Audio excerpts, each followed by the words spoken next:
और मैं हूं आपके साथ आयुषी श्रीवास्तव। शिवसेना बीजेपी के अलग होने और शिवसेना के एनसीपी और कांग्रेस के साथ जाने के बाद ये चर्चा जोर पकड़ रही है कि अब राज ठाकरे का राजनीतिक भविष्य क्या होगा। शनिवार को विधानसभा में हुई बहुमत परीक्षण में महाराष्ट्र नवनिर्माण सेना के विधायक तथाकथित रहे। उन्होंने किसी के पक्ष में वोट नहीं डाला। महाराष्ट्र की राजनीति में ऐतिहासिक परिवर्तन हो रहे हैं। ऐसे में क्या महाराष्ट्र नवनिर्माण सेना की राजनीति भी बदलेगी? डिजिटल एडिटर मिलिंद खांगेड़े की माने तो राज ठाकरे के पास अब बीजेपी के साथ जाने का विकल्प है। मिलिंद बताते हैं कि राज ठाकरे की पार्टी मनसे को 13 साल से अधिक का समय हो गया है। उन्हें अभी तक राज्य की सरकार में हिस्सेदारी नहीं मिली। जब मनसे का गठन हुआ था तब महाराष्ट्र में कांग्रेस एनसीपी गठबंधन की सरकार थी। बता दें उसके बाद 2014 में बीजेपी सत्ता में आ गई थी और अब शिवसेना सरकार का नेतृत्व कर रही है। तो ऐसी सूरत में मनसे के पास बीजेपी के साथ जाने के अलावा और कोई दूसरा विकल्प नहीं है। लेकिन ये सवाल है कि क्या बीजेपी मनसे के साथ जाने के लिए तैयार होगी या फिर नहीं। मिलिंद अपनी बातों की ओर और ज्यादा विस्तार देते हुए कहते हैं कि राज ठाकरे का प्रभाव क्षेत्र मुंबई से बाहर नहीं है। उनकी पकड़ मुंबई और नासिक में है। उनकी पार्टी की पकड़ पूरे राज्य पर नहीं है। इसलिए फिलहाल ऐसा नहीं लग रहा कि बीजेपी उनके साथ जा रही है। ये सवाल चुनाव के दौरान भी जरूर उठ सकता है। फिलहाल तो राज ठाकरे के लिए चुप रहने के सिवाय और कोई दूसरा रास्ता भी नहीं है। वहीं वरिष्ठ पत्रकार धवल कुलकर्णी मानते हैं कि राज ठाकरे को जब मौका मिलेगा तो वो शिवसेना के लिए चुनौती जरूर पेश करेंगे। धवल कुलकर्णी कहते हैं कि अगर राज ठाकरे शिवसेना के लिए मुश्किलें खड़ी करेंगे तो उन्हें बीजेपी का साथ भी मिलेगा। बता दें शिवसेना एनसीपी और कांग्रेस के बीच वैसे भी विचारधारा के स्तर पर साम्राज्य काफी अलग है और इसमें कभी भी शिवसेना को सरकार चलाते समय हिंदुत्व और मराठी अस्तित्व के अपने दो अहम मुद्दे को पीछे रखना होगा। ऐसे हालात में जब शिवसेना मराठी अस्तित्व के मुद्दे पर भी पीछे हटेगी तो मनसे के पास इस मुद्दे को हटाने का मौका रहेगा और शिवसेना के लिए मुश्किल भी पैदा कर सकते हैं। वहीं राज ठाकरे के रुतबे भी पहले के मुकाबले गिरावट आई है। बता दें साल 2009 में उनके 13 विधायक थे, जबकि साल 2014 और 2019 में उनके सिर्फ एक विधायक ही विधानसभा तक पहुंच सके हैं। लेकिन हमें राज ठाकरे के जलवे पर शक नहीं करना चाहिए। वो कभी भी मौके को भुआने के लिए भी तैयार रहते हैं। उन्होंने ऐसा ही काम उत्तर भारतीय और मराठा पहचान के मुद्दे पर भी किया।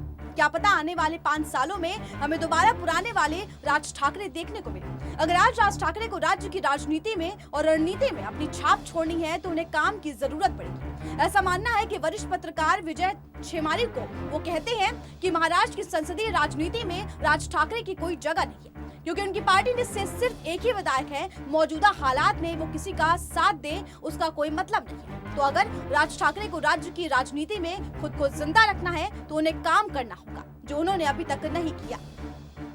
राज ठाकरे ने पार्टी संगठन को मजबूत करने की दिशा में अधिक काम भी नहीं किया। जब चुनाव आते हैं तब वो सिर्फ कुछ रैलियां करते हैं और कुछ भाषण देते हैं और सरकार की आलोचना करते हैं। लेकिन अब राजनीतिक दल को आगे बढ़ने के लिए और भी बहुत कुछ करना पड़ता है। पिछले 5 साल में उनके पास कोई बड़े मौके थे, कई बड़े मौके थे, लेकिन उन्होंने कभी भी उसे गंभीरता से नहीं लिया।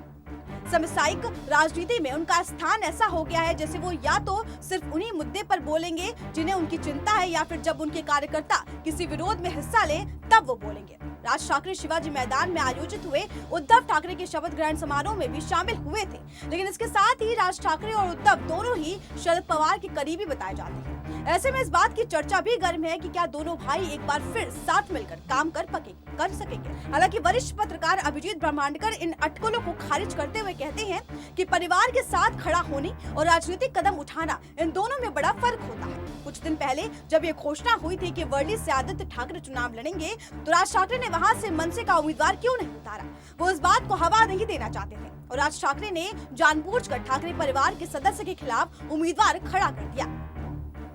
वही दूसरी बात ये भी है कि राज ठाकरे ने हमेशा परिवार और राजनीति को अलग थलग रखा है। जब उनके बेटे अमित की शादी थी तब वो उद्धव ठाकरे को न्योता देने तक नहीं गए थे। उस शादी समारोह में उद्धव ठाकरे, आदित्य ठाकरे, रश्मि ठाकरे सभी शामिल थे। अब जब उद्धव ठाकरे का शपथ ग्रहण समारोह था उस समय, तब राज ठाकरे में उसमें शामिल हुए। लेकिन इसका मतलब ये बिल्कुल नहीं है कि ये दोनों भाई राजनीतिक तौर पर साथ आ जाएंगे। मनसे के प्रवक्ता संदीप देशपांडे ने बीबीसी से बात करते हुए कहा था उसमें कि मनसे अपने महाराष्ट्र धर्म की रास्ते पर भी चलती रहेगी, मराठी मानुष के पक्ष लेगी। संदीप देशपांडे कहते हैं कि इस तरह के निष्कर्ष निकालने का कोई फायदा नहीं है कि मनसे बीजेपी के साथ चली जाएगी या किसी और पार्टी के साथ चली जाएगी। एनसीपी, शिवसेना और कांग्रेस के साथ आने का ये मतलब नहीं है कि मनसे बीजेपी के साथ जाने वाली है। मनसे अपने भविष्य के रणनीति और राजनीति ये देखने के बाद तय करेगी कि महाविकास अघाड़ी की सरकार की कैसे काम करती है, वो क्या सही क्या गलत फैसले लेती है, उनके फैसले मराठी मानुष के हित में होते हैं या फिर नहीं। राज और उद्धव ठाकरे के साथ आने की संभावनाओं पर देशपांडे कहते हैं कि मुझे नहीं लगता कि उद्धव और राज ठाकरे साथ आएंगे। मनसे और शिवसेना की विचारधारा अलग है। शिवसेना मराठी मानुष के समर्थन की बात करते हैं, लेकिन मनसे के कार्यकर्ता मराठी मानुष के लिए हमेशा लड़ते हुए जेल तक जाते हैं। मनसे अपने इस रास्ते पर आगे भी चलती रहेगी। इस खबर पर आपकी क्या राय है, हमें कमेंट बॉक्स में जरूर बताएं। अगर आप ये खबर फेसबुक पे देख रहे हैं तो उसे लाइक शेयर करना ना भूलें, और अगर यूट्यूब पे देख रहे हैं तो हमारे चैनल को लाइक शेयर और सब्सक्राइब जरूर करें।